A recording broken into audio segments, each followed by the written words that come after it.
Cette femme s'est rendue en Afghanistan et ce qu'elle a découvert était encore pire que tout ce que nous aurions pu imaginer. La situation là-bas est absolument catastrophique. Et lorsqu'elle essaie de partir, cela devient encore plus compliqué, y compris les talibans qui tentent bien de la contacter lorsqu'elle parvient finalement à sortir. Préparez-vous, les amis, celle-ci est vraiment déchirante. De nombreuses vidéos d'influenceurs de voyage, notamment des hommes, vont en Afghanistan, s'assoient avec les talibans et affirment que les médias occidentaux mentent, présentant les talibans comme pas si mauvais. J'ai voyagé en Afghanistan, j'ai un esprit critique et je suis une femme. Et voici comment c'était vraiment. Quand je suis arrivée pour la première fois en Afghanistan, que je me suis réveillée à Kaboul et que je suis sortie, j'ai un peu regardé autour de moi et j'ai eu cette pensée. Et la pensée était, c'est le pire des scénarios. Ce n'est pas une pensée qu'on devrait avoir, ce n'est vraiment pas une pensée qu'on devrait avoir. Honte à tout homme qui va en Afghanistan et présente les talibans comme normaux. Nous savons tous la vérité. Je parlais avec les habitants et je vérifiais avec eux. Et je leur demandais, c'est vrai que les femmes, les filles ne peuvent pas aller à l'école ici après la 6e? Et ils disaient, oui, c'est vrai. Les femmes ne peuvent pratiquement pas travailler ici, sauf de rares exceptions. Oui, c'est vrai. Et puis tu sors dehors et tu vois combien de femmes sont dans la rue à mendier et combien d'enfants sont dans la rue à mendier. Je veux dire, si tu n'autorises pas une femme à travailler et que les hommes, en fait, ne sont pas vraiment intéressés à la protéger ou à protéger les enfants, alors qu'est-ce qu'elles vont faire? Elles vont finir par mendier et qui va leur donner quelque chose? Ces mêmes hommes qui leur ont retiré leurs droits et qui n'en ont strictement rien à faire d'elles. Au fait, ça vient d'Emily's Famous qui a réalisé cette série super courageuse en allant en Afghanistan. C'est fou. Comme je vous l'ai dit, les talibans la contactent aussi après son voyage. Attendez de voir. On se retrouve confronté à tellement de problèmes qui ont des solutions, mais comme le pays est gouverné par les talibans, ils ne seront jamais résolus. En voyageant à travers l'Afghanistan, il faut s'arrêter et obtenir des permis pour les différentes provinces et villes où l'on va. Il te faut littéralement un permis pour chaque petit endroit où tu vas. Au fait, est-ce que vous remarquez son collier? Je me demande ce que ce symbole signifie. Si quelqu'un le sait, dites-le nous dans les commentaires. Tu dois obtenir un permis pour chaque ville, n'est-ce pas? Cela signifie qu'il surveille en tous tes déplacements. Imagine comme c'est effrayant, surtout pour une femme connaissant assez les talibans pour vouloir enquêter en Afghanistan. C'est fou. En faisant ça, tu leur donnes tes infos de passeport, ton numéro de téléphone, ton mail, etc. Dès que j'ai quitté l'Afghanistan, mon téléphone a explosé de messages des talibans et je pense que ça montre à quel point ils sont complètement inutiles et dépourvus de principes. Je veux dire, ce même groupe taliban qui exclut les femmes, parce que c'est soi-disant inapproprié, envoie des cœurs, de l'amour et des messages à une femme dès qu'elle part, non? Ça n'a absolument rien à voir avec la religion ou la sainteté.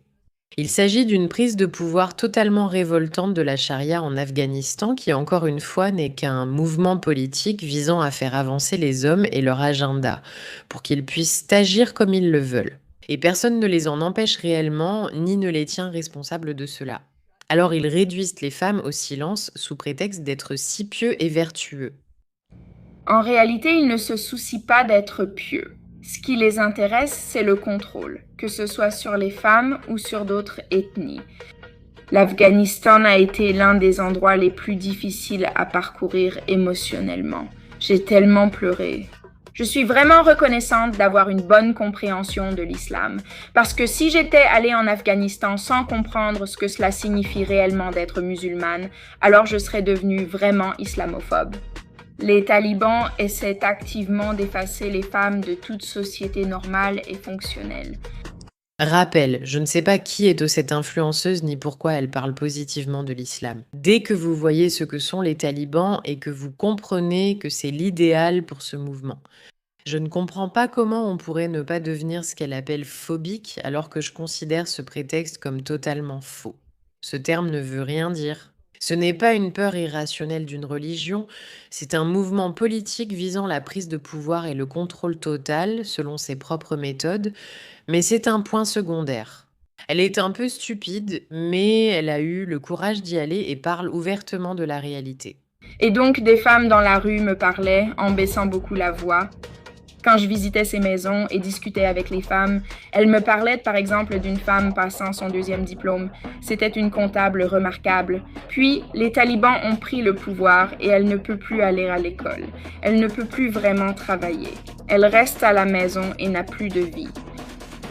Quoi? Tous les hommes qui vont en Afghanistan et qui font des contenus un peu comme de la propagande, genre les médias occidentaux sont juste des menteurs. Ils mentent tous. Allez vous faire voir. Ce taliban avec l'accent de la Bay Area n'est pas un taliban. C'est un membre de la diaspora qui a vu une opportunité commerciale quand les talibans sont tombés. Et maintenant, il s'enrichit. Un taliban ordinaire, une pure invention, quand il a la possibilité de partir à tout moment, va te faire voir. Excellent documentaire d'environ 15 minutes, intitulé Nations That Fail, Women Fail, que je recommande à tous. Je remarque beaucoup de... Des gens, d'accord, regardons ça. Prochaine vidéo, on regardera ça. Au fait, elle fait plus dans cette vidéo, voyons voir. Et elle a absolument raison. Les hommes qui font semblant, c'est absolument révoltant et dégoûtant. Ces femmes ont vécu en Afghanistan et sans dire que c'était moderne, après la 2e ou 3e prise de pouvoir des talibans, tout leur a été enlevé instantanément. Et si ce n'est pas clair pour toi que c'est ce qui attend les gens si la loi de la charia prend vraiment le dessus, alors il faut vraiment que tu comprennes la réalité. Ou, plus important encore, ma fille, il faut vraiment que tu comprennes la réalité. Je pense que l'une des choses les plus importantes, c'est de savoir que le gouvernement cautionne totalement cela. Et il préfère avoir ce niveau de pauvreté et de misère plutôt que des femmes éduquées. Oui. Oui. Et chaque année, il semble que ces opinions deviennent de plus en plus enracinées, n'est-ce pas? Je pense que l'une des choses les plus importantes, c'est simplement de savoir que, genre, le gouvernement est Je veux dire, tu regardes la ville et c'est dégoûtant. comme ça. C'est révoltant, ça a l'air misérable et ça a l'air horrible. Une amie très chère, originaire d'Afghanistan, y était récemment retournée. Quand je lui ai demandé comment c'était, elle m'a dit que la ville pleure, qu'on sent sa tristesse. Cette scène l'illustre bien et je partage son avis. Genre quoi? Quoi? Quelle expérience absolument horrible, horrible, horrible, horrible à vivre et à voir ce qui se passe vraiment. Au fait, quand ils ont essayé de quitter l'Afghanistan, regardez ce qui s'est passé. Entrer en Ouzbékistan sans visa. Aujourd'hui, en quittant l'Afghanistan, je n'aurai aucun problème. Les Américains ne savent cependant pas comment faire une demande de visa.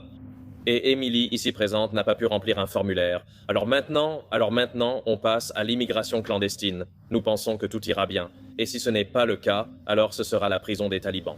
Ou la prison ouzbek. Donc, il vous faut un visa pour quitter l'Afghanistan, comme si ce n'était pas déjà assez problématique, mais ils ne vous laissent partir qu'avec une autorisation et un permis de sortie. Les gars, la loi de la charia. Ouzbek, je pense que la prison ouzbek serait préférable. Je vais manger du plov sur un sol en béton. Plov de prison. Prison prism, pourvu que personne ne regarde ma caméra à la frontière.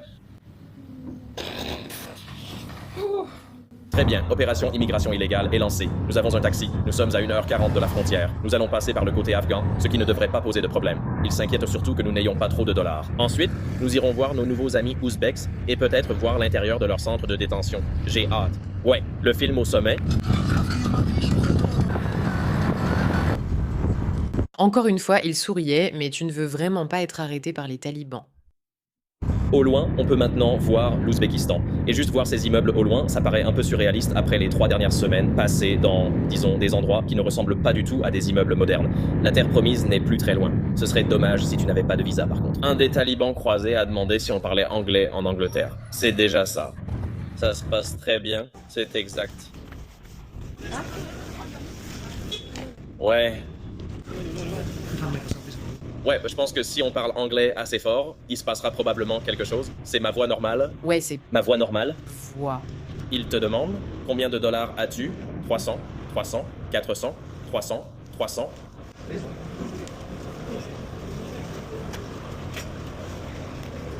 Si tu le fais, tu l'auras. 3 pour 200, tous les 4, tous les 100, celui qui l'a eu, je suis l'homme. Par ici? Oui. Merci. Tout le monde a ses applications d'accès. Nous avons techniquement quitté l'Afghanistan. Nous sommes le long de l'ancienne amitié soviétique. Bref, voilà, c'est le genre de vlog que je vais faire. Un peu ennuyeux. Mais c'est le but. Le but, c'est que ce n'est pas simple de partir. Il faut des permis et il faut comprendre que ces pays qui vivent sous ce régime, c'est une situation horrible, horrible, horrible. J'envoie tout mon amour et mes pensées à ces femmes qui étaient libres et qui ne le sont plus, en espérant que cela ne devienne pas l'avenir de la société. Merci pour votre attention. Salut, je suis Meraka, animatrice de The Pushback et je vous suis très reconnaissante d'être ici. Comme vous le savez, notre mission est de créer une résistance, un mouvement en ligne qui change le ton des médias actuels et défend l'Occident. Nous essayons de le faire de manière indépendante. Pour faire de la publicité avec nous, envoyez un email à infomira@merac.com. Et surtout, une annonce vraiment passionnante arrive bientôt. Nombreux sont ceux qui demandent à comment s'impliquer davantage au sein de The Pushback. Nous préparons quelque chose de génial, restez attentifs. N'oubliez pas de vous abonner, d'aimer la vidéo, de commenter, d'interagir et de découvrir les différentes façons de nous soutenir. Continuez à regarder car ce que nous faisons ici est une révolution et merci infiniment d'en faire partie.